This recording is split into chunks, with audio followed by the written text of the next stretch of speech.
नमस्कार, मैं हूं आपके साथ कंचन मिश्रा। अपडेट मीडिया 24x7 में आप सभी का स्वागत है। अपडेट मीडिया 24x7 के समस्त परिवार की ओर से आप सभी को गणतंत्र दिवस की बहुत बहुत शुभकामनाएं।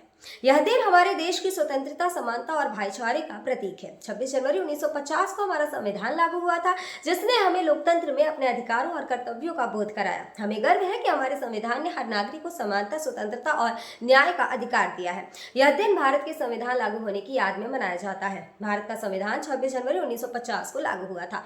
इस दिन दिल्ली के राजपथ पर परेड और झांकियां निकाली जाती हैं। भारत के राष्ट्रपति तिरंगा फहराते हैं और 21 तोपों की सलामी दी जाती है। आओ झुककर सलाम करें उन्हें जिनके हिस्से में ये मुकाम आता है। खुशनसीब होता है वो खून जो देश के काम आता है। ना पूछो जमाने से कि क्या हमारी कहानी है, हमारी पहचान तो बस इतनी है कि हम सब हिंदुस्तानी हैं। ना जियो धर्म के नाम पर, ना मरो धर्म के नाम पर, इंसानियत ही है धर्म वतन का, बस जियो वतन के नाम पर। एक बार फिर से आप सभी को अपडेट मीडिया 24x7 के समस्त परिवार की ओर से गणतंत्र दिवस की बहुत। भारत का गणतंत्र दिवस 26 जनवरी को क्यों मनाया जाता है? जैसा कि आप जानते हैं कि गणतंत्र दिवस हमारा राष्ट्रीय पर्व है जो 26 जनवरी को मनाया जाता है। हर साल गणतंत्र दिवस के दिन भव्य परेड का योजना बनाया जाता है जो इंडिया गेट से राष्ट्रपति भवन तक होता है। इस परेड के दौरान थल सेना, वायुसेना और नौसेना के जवान शामिल होते हैं। इस परेड के दौरान तीन सेनाओं के प्रमुख राष्ट्रपति को सलामी देते हैं। यही नहीं, इस दिन तीन सेनाएं आधुनिक हथियारों का प्रदर्शन भी करती हैं जो राष्ट्रीय शक्ति का प्रतीक है। लेकिन आप जानते हैं कि गणतंत्र दिवस 26 जनवरी को ही क्यों मनाया जाता है? दरअसल 1950 ईस्वी में मुझे भारत सरकार अधिनियम को हटाकर भारत का संविधान लागू किया गया था। संविधान को लागू करने के लिए 26 जनवरी का दिन इसलिए चुना गया क्योंकि साल 1929 में दिसंबर में लाहौर में भारतीय राष्ट्रीय कांग्रेस का अधिवेशन पंडित जवाहरलाल नेहरू की अध्यक्षता में हुआ था। इस अधिवेशन में प्रस्ताव पारित कर इस बात की घोषणा की गई कि यदि अंग्रेज सरकार द्वारा 26 जनवरी 1930 तक भारत को स्वतंत्र देश का दर्जा नहीं दिया गया तो भारत को पूर्ण रूप से स्वतंत्र देश घोषित कर दिया जाएगा। जब अंग्रेज सरकार ने कुछ नहीं किया तब कांग्रेस ने 26 जनवरी 1930 को भारत को पूर्ण स्वराज घोषित कर दिया। 26 जनवरी 1950 के दिन सुबह 10:18 पर भारत एक गणतंत्र बना। इसके 6 मिनट बाद 10:24 पे राजेंद्र प्रसाद ने भारत के पहले राष्ट्रपति के रूप में शपथ ली। इस दिन पहली बार बतौर राष्ट्रपति डॉक्टर राजेंद्र प्रसाद बग्घी पर बैठकर राष्ट्रपति भवन से निकले थे। इस दिन पहली बार भारतीय सैन्य बल की सलामी ली। पहली बार उन्हें गॉर्ड ऑफ स्वामित्व दिया गया था। गणतंत्र दिवस के दिन भारत में राष्ट्रीय अवकाश भी घोषित किया जाता है। यह हमारे देश के लिए बेहद ही खास पर्व है। साथ ही यह हमारे लिए बेहद ही गर्व का विषय है कि हमारे राष्ट्र को एक गणराज्य के रूप में स्थापित हुए 76 वर्ष पूरे हो चुके हैं। देश की संप्रभुता और एकीकरण को दर्शाने वाला यह त्योहार हर भारतीय के मन में देशभक्ति की भावना का संचार करता है। 26 जनवरी 1950 21 तोपों की सलामी के साथ तिरंगा फहराते हुए राष्ट्रपति डॉक्टर राजेंद्र प्रसाद ने स्वतंत्र भारत का स्वनिर्मित संविधान लागू किया। भारत के नए युग की शुरुआत के साक्षी देशवासियों सहित सी गोपालाचारी, जवाहरलाल नेहरू, सरदार पटेल जैसे गणमान्य बने। मात्र 3 साल पहले आजादी की सुबह देखने वाले देश ने अपना संविधान बनाकर विश्व को अपनी संप्रभुता का परिचय दिया। हालांकि ये डगर इतनी आसान नहीं थी। इतिहास के पन्नों को टटोले तो मालूम होता है कि स्वराज के साथ ही अपने संविधान, हक और हुकूम की लड़ाई बेहद चुनौती भरी थी। दरअसल अंग्रेजों की गुलामी से त्रस्त देशवासियों को प्रथम विश्व युद्ध के दौरान एक सुनहरा अवसर हाथ लगा जब ब्रिटेन की ओर से मदद की गुहार लगाई गई। भारतीयों ने सहर्ष प्रस्ताव स्वीकार किया और वर्ल्ड वॉर में ब्रिटेन के साथ खड़े नजर आए। यह उद्देश्य के साथ कि उन्हें आगे चलकर अंग्रेजों की हुकूमत से आज़ादी मिल जाएगी। लेकिन एक बार फिर अंग्रेज अपनी बात से पलटते नजर आए और आज़ादी के बदले लेकर आए भारत सरकार अधिनियम 1919। इस अधिनियम का असर ये रहा कि देश के कुछ बड़े प्रांत में दोहरी शासन प्रणाली व्यवस्था लागू हुई। इसके तहत स्वास्थ्य, शिक्षा, कृषि जैसे विषयों को भारतीय मंत्रियों के सम्मुख सौंप दिया गया था। वहीं दूसरी तरफ से सैन्य, रक्षा और विदेशी मसले जैसे अहम मुद्दे वायसराय के अधिकार क्षेत्र में रहे। इसके अनुरूप भारतीयों को यह आश्वासन दिया गया कि इस अधिनियम से पड़ने वाले प्रभावों का विषय में भविष्य में आकलन किया जाएगा। अंग्रेजों के इसी कदम ने जमीन तैयार की साइमन कमीशन की। जो साल 1928 में भारत की धरती पर दाखिल हुआ। साइमन कमीशन ने बड़े ही नाटकीय अंदाज में संवैधानिक सुधारों की समीक्षा कर अपनी रिपोर्ट तैयार की। लेकिन अब समय बदल गया है। अब देशवासी अंग्रेजों के बहकावे में नहीं आने वाले थे, क्योंकि स्वराज के साथ साथ अपने संविधान की मांग भी धीरे धीरे देशवासियों के मन में परवान चढ़ने लगी थी। साइमन कमीशन रिपोर्ट के बाद देश भर में जमकर आंदोलन हुए। इसे शांत करने के लिए ब्रिटिश सरकार ने राउंड टेबल कॉन्फ्रेंस का आयोजन किया। हालांकि देश के सभी वर्ग के नेता इसमें शामिल नहीं थे, इसलिए ये एक असफल प्रयास सिद्ध हुआ। लेकिन जहां एक तरफ ब्रिटिश हुकूमत भारतीयों के इरादों को एक बार फिर भुलाने के जद्दोजहद में लगी थी, तो वहीं दूसरी तरफ देश के वीर सपूतों ने अपने संविधान का खाका तैयार भी कर लिया था। साल 1928 में मोतीलाल नेहरू सहित 8 कांग्रेस नेताओं ने एक संविधान का मसूदा तैयार किया, जिसकी नींव 1921 में भारतीय राष्ट्रीय कांग्रेस के कराची अधिवेशन में तय की गई थी। इस तरह स्वतंत्र भारत के संविधान की रूपरेखा सजने लगी थी। समय का पहिया आगे बढ़ता गया। फिर आया गवर्नमेंट ऑफ इंडिया एक्ट 1935, जिसे हमारे संविधान का संरचनात्मक आधार कहा जाता है। दूसरे शब्दों में कहें तो यह एक फाउंडेशन बन गया, जिसके ऊपर मौजूदा संविधान की भव्य इमारत खड़ी हो गई। एक्ट 1935 भारत के लिए आज़ादी की सुगबुगाहट के साथ आया, लेकिन आज़ादी की आहट के साथ मुस्लिम लीग और कांग्रेस के बीच मतभेदों की खाई गहरी होती जा रही थी। दोनों के बीच तल्खियां इतनी बढ़ चुकी थी कि बुनियादी मुद्दों पर भी समझौते की गूंज तक नहीं रही थी। हालांकि इन सभी विवादों से आगे बढ़ते हुए भारतीय नेता अपने लक्ष्य की ओर बढ़ रहे थे।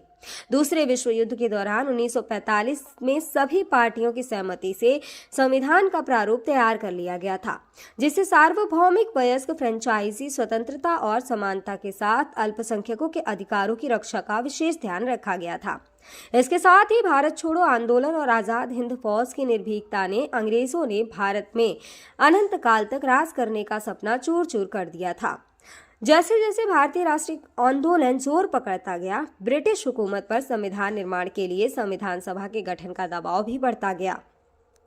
इस गहमा गहमी के बीच आखिरकार 9 दिसंबर 1946 में नई दिल्ली के संवैधानिक हॉल में संविधान सभा की पहली बैठक हुई, जिसमें महात्मा गांधी को छोड़कर उस वक्त की राष्ट्रीय आंदोलन से जुड़ी करीब हर बड़ी शख्सियत शामिल थी, जिसका मुस्लिम लीग ने भारत को 2 हिस्सों में बांटे नए मुल्क पाकिस्तान की मांग को लेकर बैठक का बहिष्कार किया। लिहाजा पहली बैठक में कुल 207 सदस्यों ने हिस्सा लिया, जहां सभा के सबसे वरिष्ठ सदस्य डॉक्टर सच्चिदानंद सिन्हा को सभा का अस्थायी सदस्य चुना गया। हालांकि 2 दिन बाद 11 दिसंबर को डॉक्टर राजेंद्र प्रसाद सभा के अध्यक्ष निर्वाचित हुए और डॉक्टर एच.सी. मुखर्जी और वी.टी. कृष्णमाचारी को सभा का उपाध्यक्ष बनाया गया। इसी कड़ी में आया सुनहरा दिन 15 अगस्त 1947 का, जब गुलामी की बेड़ियों को तोड़ भारत ने आज़ादी की नई सुबह देखी। देशवासियों में जोश भरते हुए आज़ाद भारत के प्रथम प्रधानमंत्री जवाहरलाल नेहरू ने बुलंद आवाज में देश को संबोधित किया। इतिहास के पन्नों में यह भाषण ट्रस्ट विद डेस्टिनी नाम से दर्ज हुआ। इसके साथ ही तेज हुई संविधान निर्माण की प्रक्रिया। आज़ादी के बाद चुनौतियों में इजाफा हुआ। संविधान पर सामग्री की कमी थी, लेकिन उसका सही चयन और उचित व्याख्या का काम बहुत जटिल था। बी.एन. राव द्वारा तैयार किए गए संविधान के प्रारूप पर विचार विमर्श करने के लिए संविधान सभा 29 अगस्त 1947 को एक संकल्प पारित करके प्रारूप समिति का गठन किया। इसके अध्यक्ष के रूप में डॉक्टर भीमराव अंबेडकर को चुना गया। इस समिति में अंबेडकर के अलावा 6 और सदस्य थे। संविधान निर्माण के दौरान कई अहम फैसले लिए गए, जिसके राष्ट्रमंडल के समूह में भारत की सदस्यता, राष्ट्रध्वज का चयन, साथ ही राष्ट्रगान और राष्ट्रनीति का चुनाव शामिल था। यहाँ दिलचस्प बात यह है कि संविधान में सबसे पहले नंबर पर आने वाली उद्देशिका सबसे अंत में पारित हुई। संविधान अगर राजनीतिक असंवैधानिक दस्तावेज है, तो पीएमएल एक ग्रंथ को दार्शनिक नजरिया प्रदान करती है। डॉक्टर भीमराव अंबेडकर की अगुवाई में संविधान निर्माताओं ने 60 देशों के संविधानों का अध्ययन किया। 4 नवंबर 1948 को संविधान का अंतिम प्रारूप पेश किया। संविधान तैयार करने के बाद मुश्किल खड़ी हुई कि इसे सुंदर अक्षरों में पिरोकर कैसे संजोया जाए। इस उधेड़-बुन के बीच प्रेम बिहारी नारायण रायजादा का नाम सामने आया, जो कि अपने दौर के सबसे विख्यात कैलीग्राफर थे। उसके बाद भारत का संविधान प्रेम बिहारी नारायण रायजादा सुलेख फॉन्ट में लिखा गया। उसके प्रत्येक पृष्ठ को नंदलाल बोस के मार्गदर्शन में शांति निकेतन के कलाकारों द्वारा अलंकृत किया गया। इस तरह कुल 2 साल 11 महीने और 18 दिनों में विश्व के सबसे बड़े लोकतंत्र का स्वनिर्मित संविधान बनकर तैयार हुआ। आधिकारिक तौर पर 26 नवंबर 1949 को संविधान को पारित किया गया, जिस पर संविधान समिति के 15 महिलाओं सहित 284 सदस्यों ने हस्ताक्षर किए। वहीं संविधान लागू करने के लिए 26 नवंबर को चुना गया, क्योंकि 26 जनवरी 1930 को भारतीय कांग्रेस के लाहौर अधिवेशन में पूर्ण स्वराज का प्रस्ताव रखा गया था। इतिहास में इसे प्रथम स्वतंत्रता दिवस के रूप में भी जाना जाता है। यही कारण है संविधान लागू करने के लिए भारत के प्रथम स्वतंत्रता दिवस यानी 26 जनवरी को चुना गया। 26 जनवरी 1950 दिल्ली की सर्दी को देशभक्ति मात दे रही थी, जब राजगोपालाचारी ने अपने शब्दों में भारत को संप्रभु लोकतांत्रिक गणतंत्र घोषित किया। इसके बाद डॉक्टर राजेंद्र प्रसाद को भारत के पहले राष्ट्रपति की शपथ दिलाई गई। उसके बाद सार्वजनिक समारोह की शुरुआत हुई, जिसमें राष्ट्रपति डॉक्टर राजेंद्र प्रसाद और मुख्य अतिथि इंडोनेशिया के अध्यक्ष सुकर्नो हुए और मुख्य अतिथि इंडोनेशिया के अध्यक्ष सुकर्नो भी शामिल हुए। इसी तरह दिनांक 26 जनवरी 1950 इतिहास के पन्नों में स्वर्णिम अक्षरों में दर्ज हो गया। ग्राम बुढ़ावली, ब्लॉक नदी गांव, जनपद जालौन प्रधान सुनीता देवी की ओर से समस्त गांव वासियों, नगर वासियों और देशवासियों को गणतंत्र दिवस की बहुत बहुत शुभकामनाएं। और साथ ही भारत में एक और बीमारी ने दस्तक दे दी है। ये बीमारी है HMPV। चीन के बाद अब भारत में भी HMPV ने दस्तक दे दी है। भारत में HMPV के 2 केसेस मिले हैं, जिसके बाद लोगों के मन में डर और सवाल पैदा हो गए हैं। सवाल ये कि HMPV वायरस क्या है, HMPV वायरस के लक्षण क्या है, HMPV वायरस से कैसे करें बचाव, और क्या HMPV कोई नया वायरस है? अगर आपके मन में भी ये सवाल है तो यहाँ आपको हर सवाल के जवाब मिल जाएंगे। चीन में ह्यूमन मेटान्यूमो वायरस की वजह से वायरल बुखार श्वसन संक्रमण के बड़े मामले सामने आ रहे हैं। कर्नाटक में 2 मामले सामने आए हैं, जिनमें बेंगलुरु में भी 8 महीने की बच्ची में इस वायरस के संक्रमण का मामला सामने आया है।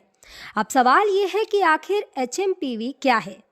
HMPV यानी ह्यूमन मेटान्यूमो वायरस एक श्वसन वायरस है जो फ्लू जैसे लक्षण पैदा करता है। अब निचले और ऊपरी श्वसन संक्रमण जैसे सर्दी का कारण बनता है। यह एक मौसमी बीमारी है जो आमतौर पर सर्दियों और शुरुआती वसंत में होती है, जो RSV यानी रेस्पिरेटरी सिंसिटियल वायरस और फ्लू के समान होते हैं। इससे बचाव के लिए HMPV आमतौर पर बच्चों में ही डिटेक्ट होता है। सभी फ्लू सैंपल में से 0.7% में HMPV होते हैं। इसके लक्षण है कि HMPV वायरस को ह्यूमन मेटान्यूमो वायरस या ह्यूमो वायरस कहते हैं, जिसके लक्षण काफ़ी हद तक सामान्य सर्दी जुकाम के समान होते हैं। सामान्य मामलों में यह खांसी या गले में घरघराहट, नाक बहने या गले में खराश का कारण बनता है। छोटे बच्चों या बुजुर्गों में HMPV का संक्रमण गंभीर हो सकता है। कमज़ोर ह्यूमन सिस्टम वाले लोगों में भी ये वायरस गंभीर बीमारी का कारण बन सकता है। कहा जा रहा है कि इस वायरस से संक्रमित मरीजों में सांस लेने में दिक्कत और फ्लू जैसे लक्षण दिखाई दे रहे हैं। इसके इलाज के लिए ज़रूरी है कि इसमें सबसे ज़रूरी होता है कि अगर आपको HMPV के होने का संदेह होता है या इस तरह के कोई लक्षण आपको नज़र आते हैं तो बिना डॉक्टर के सलाह के कोई भी एंटीवायरल दवाओं का इस्तेमाल ना करें। सांस की बीमारी से जुड़े एक्सपर्ट ने लोगों को मानव मेटान्यूमो वायरस से लड़ने के लिए एंटीवायरल दवाओं का आंख बंद कर उपयोग न करने की सलाह दी है। ऐसे में सावधानी बरतें और बिना डॉक्टर के सलाह के कोई भी दवा न लें। फिलहाल इसका कोई टीका अब तक नहीं है। इसके लक्षण जैसा हम पहले ही बता चुके हैं कि सर्दी जुकाम होते हैं। 2023 में England, Britain, Finland, Australia, Canada, America और चीन में HMPV का पता चला था।